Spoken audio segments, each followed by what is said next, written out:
ঈশ্বর একদিন না একদিন তাকাবে, তাই ঈশ্বরের প্রতি বিশ্বাস, অটুট বিশ্বাস রাখতে হবে।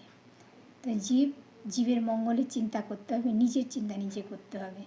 তাই বিবেকানন্দ তো বলে গেছে, আগে নিজে জাগো তারপরে জাগাও, অর্থাৎ নিজেকে আগে বুঝাতে হবে।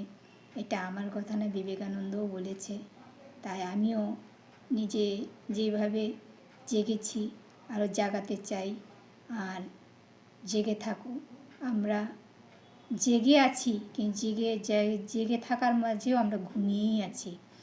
আমরা ঘুমিয়ে আছি, আমরা নিজেদেরকে নিজেরা চিনলাম না। তাই আমাদের অভাব শেষ হয় না, দুঃখ শেষ হয় না। অভাব আর দুঃখ শেষ হতে গেলে একমাত্র নিজেকে নিয়ম নিষ্ঠা আরতিতে রাখতে হবে। কিভাবে? সকল কর্মের মাঝেও আমরা ঈশ্বরকে স্মরণ করতে হবে। বলে যে সাধুগুরু বৈষ্ণব তাদের সঙ্গ করতে হবে।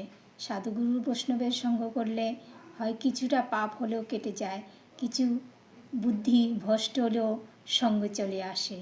তাই সাধুগুরু বৈষ্ণবদের সঙ্গ করতেই হবে আমাদেরকে।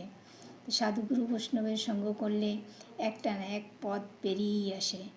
অনেক সময় আমাদের দেখবে যে কোনো একটা কাজে হাত দিলে, হয়তো ভালো কাজে হাত দিলে আমাদের খারাপ হয়ে যায়, খারাপ কাজে হাত দিলে হয়তো আমাদের লোকনিন্দা আসে। এবং ভালো মন্দ সব ঈশ্বরের উপরে ছাড়তে হবে। ভালোটাও আপনি করতে পারবেন না, মন্দটাও আপনি করতে পারবেন না। ঈশ্বর বিনে কেউ কিছু করতে পারে না। তো এই একটা তো গাছের পাতাও তো ভগবান ছাড়া নড়ে না। তাই ভগবানকে দিবানিশি স্মরণ করবেন এবং সৎসঙ্গ করে আমাদের যেই আগামী দিন শিশুদেরকে জাগিয়ে তুলবেন। কারণ আমাদের ধর্ম কি? আমাদের খালি সনাতন ধর্ম না। ধর্ম তো এটাই যে প্রেম এবং জগতের সুন্দর আরতি করা।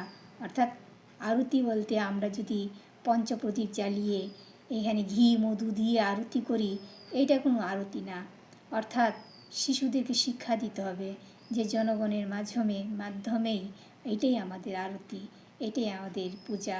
আমরা যখন জনগণের ভালো চিন্তা করব, এটাই আরতি, এটা পূজা। এইগুলো ভাবে আপনারা শিশুদেরকে নিয়ে এগিয়ে যাওয়ার পথে চিন্তা করবেন। সবাই যখন আমরা সন্তান জন্ম দিই, সন্তানকে এগিয়ে নিতে আমাদের প্রত্যেকের ইচ্ছা। তো আমরা সৎসঙ্গ করব।